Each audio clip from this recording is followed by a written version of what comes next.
Bon, ben, maintenant que les clowns sont à Paris, hein, parce que les mecs, vous êtes passés pour des clowns incroyables, faut quand même mettre en avant que vous avez bafoué vraiment, c'est le mot, bafoué le rêve de plein de gosses. Je veux dire, quand chaque enfant dans son pays regarde la Coupe du Monde de football, il s'imagine fouler le terrain, faire le match, marquer un but et aller brandir la coupe à la sortie. Je veux dire, je ne sais pas comment on peut faire passer des intérêts individuels avant arriver une fois adulte, hein, je veux dire une fois adulte, parce que bon, les gosses, voilà, ils s'imaginent pas que quelqu'un lui a donné le ballon, ils s'imaginent pas qu'il y a un coéquipier qui a taclé, qui a donné le ballon à un autre, qui est le gardien, qui lui aussi a réussi des arrêts avant, qu'il a tremblé, qu'il a eu peur, que pendant les 7 matchs, parce que c'est que 7 matchs, en gros, c'est vraiment pas un championnat, c'est que 7 matchs, sachant que les 3 premiers, même ça va très très vite. Enfin bref, tout ça pour dire que vous avez bafoué vraiment un rêve de gosse, et quand je regarde vraiment toutes les équipes, mais vraiment toutes les équipes, eh ben, elles avaient toutes au moins cette envie de se battre. Après, elles ont leurs moyens, elles sont plus ou moins limitées, mais vous, les mecs, ce qui vous a manqué, vraiment, c'est l'envie de se battre. Aussi bien les défenseurs, aussi bien les milieux, aussi bien les attaquants. Alors bon, une équipe moyenne se bat au moins. Elle est sérieuse, organisée, elle se bat.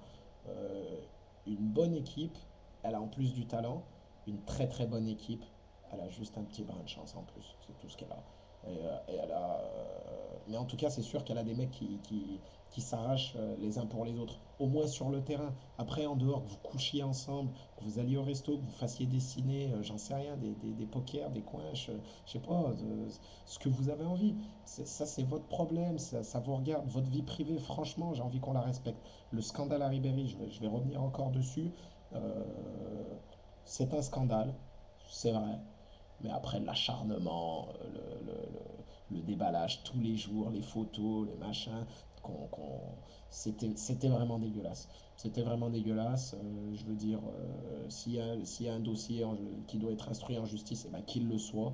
Mais ensuite, une telle campagne de dénigrement euh, contre une personnalité, bon, c'est vrai, de notoriété, qui a de la notoriété, c'est facile, c'est lâche de la part des journalistes, ça c'est clair, faut bien le rappeler. Platini n'a pas tort quand il dit que c'est les journalistes et pas les joueurs de foot souvent qui ont besoin d'aller voir des prostituées. Maintenant, pour cet affront que vous avez fait, cet affront, ouais, je dis bien, parce que le football c'est le sport le plus populaire au monde. C'est le sport le plus populaire au monde et ça a un rayonnement planétaire. Donc vraiment, ce que vous avez fait, les mecs, tous ensemble, hein, parce que vous étiez tous solidaires pour foutre la merde, parce que il n'y a pas d'autre mot, vous étiez solidaires pour foutre la merde dans la fédération, mais le moment il était mal choisi. Il était très très mal choisi. Au milieu de la compétition, c'était très très mal choisi. Les dernières grèves qu'on a vues de joueurs ou grands conflits entre joueurs et fédération avant une compétition ou pendant la compétition, c'est des joueurs africains en général et c'est pour les primes. Donc c'est parce que eux, leur fédé les paye pas depuis 2 ans. On leur dit gagner le prochain match, on vous paiera. Ensuite, on leur dit gagner le tournoi, on vous paiera. Et le ministre, il met l'argent dans sa poche. Donc là, à la limite, devant autant d'incompétences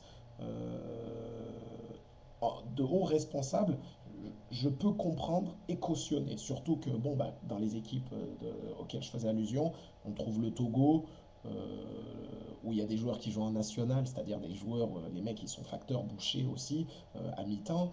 Il y a le Cameroun, alors il y a quelques joueurs amateurs, pour eux je veux bien comprendre. D'ailleurs le Cameroun, il n'y a pas photo.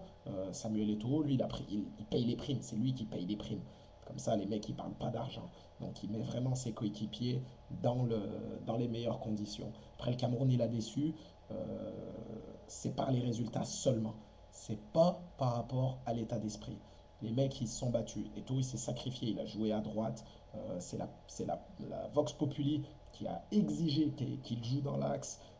Mais je veux dire, esprit d'équipe, les mecs. Et d'ailleurs, Ribéry, j'y reviens un petit peu pour le féliciter pour sa superbe passe à Florent Malouda. Euh,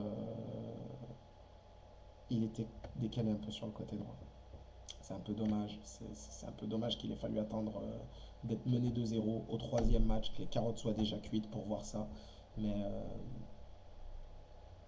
les mecs, vous avez donné le meilleur exemple de ce qu'il ne faut pas faire quand on se dit joueur de football.